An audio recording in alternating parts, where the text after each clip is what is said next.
Apabila ditanya, kita beralih kepada isu pengampunan secara sah. Apakah proses untuk pengampunan dalam kes Najib? Tommy Thomas menjawab, "Saya gembira Anda bertanya. Terdapat begitu banyak maklumat yang salah," katanya. Pertama, Anda mesti ingat pengampunan di Malaysia dinyatakan dalam perkara 42 Perlembagaan Persekutuan dan adalah berbahaya untuk membandingkannya dengan negara lain kerana ia adalah mekanisme Malaysia yang unik. Terdapat lembaga pengampunan di semua negeri yang dipengerusikan oleh Raja-Raja Melayu. Kita hanya perlu fokus kepada wilayah persekutuan kerana mahkamah yang berkaitan adalah Mahkamah Jalan Duta. Jadi, lembaga pengampunan wilayah persekutuan dipengerusikan oleh Yang di-Pertuan Agong dan Menteri Wilayah Persekutuan adalah ahlinya. Begitu juga peguam negara dengan 3 atau 4 anggota masyarakat sivil. Jadi, pada asasnya, setiap mereka yang telah dibicarakan di Mahkamah Kuala Lumpur berada di bawah Lembaga Pengampunan Kuala Lumpur. Terdapat kira-kira 50,000 banduan di penjara kami. Banduan yang disabitkan kesalahan. Kesemua 50,000 daripada mereka berhak memohon pengampunan di bawah perkara 42. Terdapat masalah praktikal kerana jika 50,000 memohon, lembaga pengampunan akan runtuh. Mereka tidak dapat menampung permohonan sebegitu banyak. Jadi, terdapat proses yang dibina dan diikuti selama beberapa dekad sejak merdeka. Pada asasnya, Anda perlu menjalani 1/3 daripada hukuman penjara sebelum boleh memohon. Ditanya pula, seperti yang dikehendaki mengikut perlembagaan? Saya fikir ia lebih kepada convention. Jika tidak, akan terdapat terlalu banyak permohonan. Ia hanya praktikal. Setiap banduan hendaklah dilayan sama rata. Lembaga pengampunan wilayah persekutuan bermesyuarat 3 atau 4 kali setahun secara tradisinya. Setiap kali mereka bermesyuarat, mereka mempertimbangkan kira-kira 10 permohonan. Jadi, katakan pada setiap tahun, mereka mempunyai 50 permohonan oleh 50 banduan. Jadi, masalah pertama ialah bagaimana Anda menjadi salah seorang daripada 50 itu. Anda tidak boleh melompat giliran. Ada masa menunggu. Jadi, Najib perlu menunggu giliran. Jika tidak, Anda tidak adil. Jika tidak, Anda tidak adil kepada banduan lain yang telah lama menunggu selama bertahun-tahun sebelum mengemukakan permohonan mereka. Mari kita pertimbangkan seterusnya apa yang berlaku apabila lembaga pengampunan bermesyuarat. Keseluruhan idea pengampunan adalah bahawa banduan mesti menunjukkan bukti. Oleh itu, Anda perlu menjalani hukuman penjara selama 3 atau 4 tahun untuk menunjukkan bahawa Anda telah berubah. Anda perlu membuka lembaran baru dan tidak akan terlibat lagi dengan jenayah. Bagaimana Anda membuktikannya? Semua banduan akan mengatakan bahawa mereka telah berubah. Kenyataan banduan tidak membawa makna kerana ia demi kepentingan sendiri. Jadi, ia mesti disokong oleh pegawai payroll, pegawai penjara, kaki tangan hospital dan pelbagai sumber bebas. Lebih banyak rujukan yang diperoleh, lebih baik kes Anda. Semua rujukan mesti menunjukkan fakta bahawa Anda telah berubah. Kemudian, kriteria ketiga ialah jika Anda seorang banduan dan memohon, Anda tidak boleh mempunyai kes jenayah lain. Dalam kes Najib, dia mempunyai 4 lagi kes yang belum selesai. 2 daripadanya semakin hampir penghujungnya. Perbicaraan pada pindah laporan audit 1MDB hampir selesai. Dan kes pendakwaan Tanuri kini pada separuh jalan.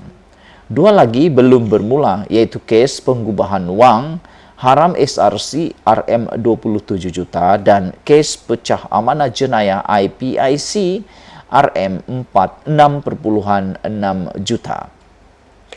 Dalam semua kes ini, pihak pendakwaan mempunyai kes yang sangat kuat. Saya jangkakan dia akan diminta untuk membela diri. Saya juga jangkakan Najib akan didapati bersalah. Jadi Anda tidak boleh layan pengampunan untuk kesalahan nomor 1. Sedangkan Anda mempunyai 4 lagi kes yang belum selesai. Jadi, tidak mungkin dari segi undang-undang untuk dia mengemukakan permohonan sekarang.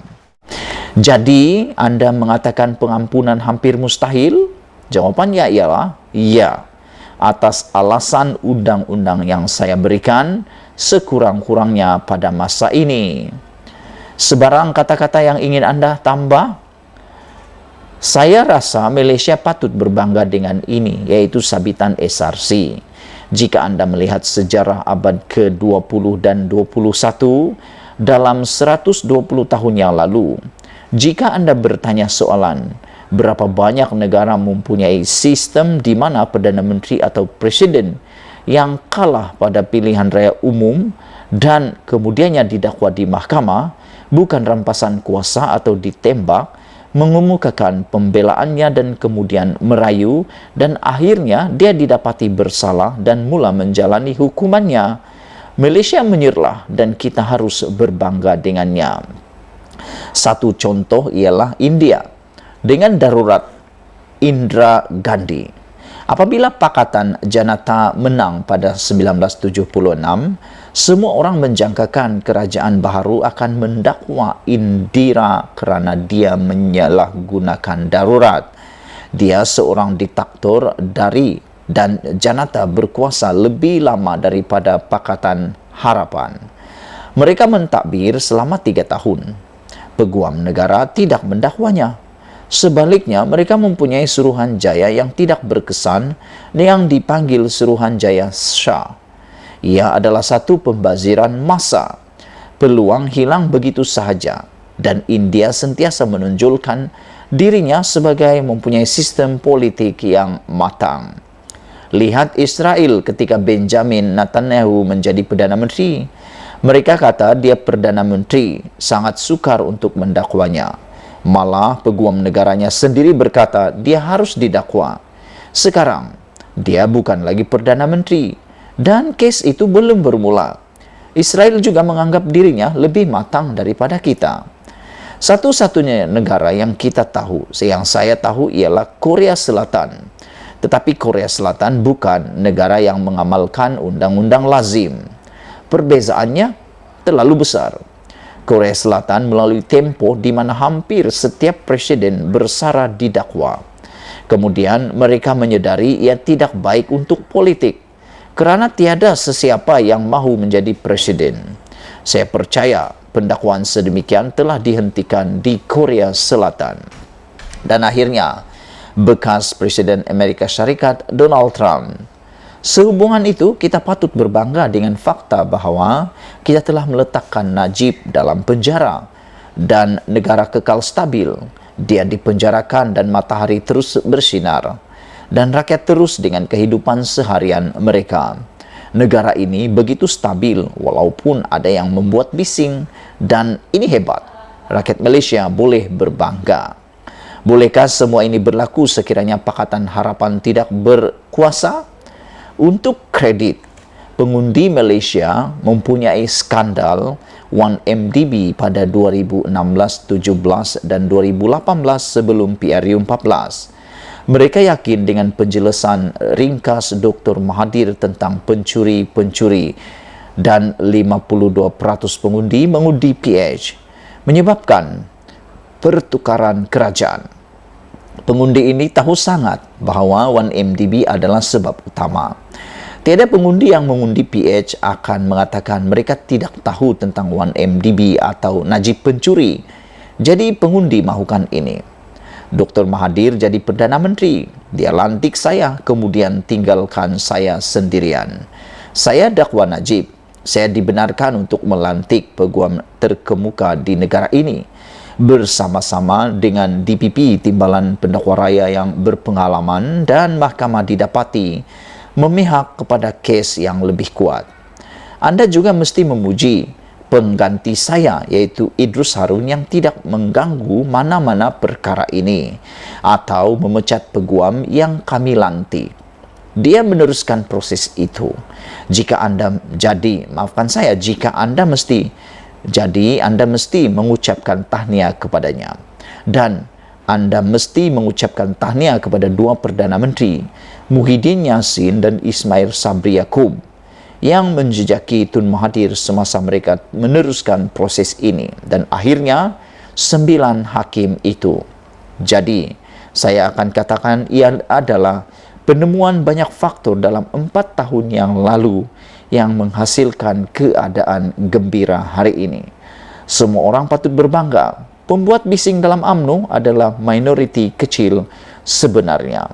Dipetik daripada sabudinhusin.com, sumber daripada malaysiakini.com. Sebelum kita berpisah, jangan lupa tinggalkan komen Anda, tekan butang subscribe. Berikan komen Anda berkaitan dengan tajuk yang paling hangat hari ini. Satu ilmu yang luar biasa, pengampunan untuk Najib hampir mustahil. Kita jumpa lagi. Bye-bye.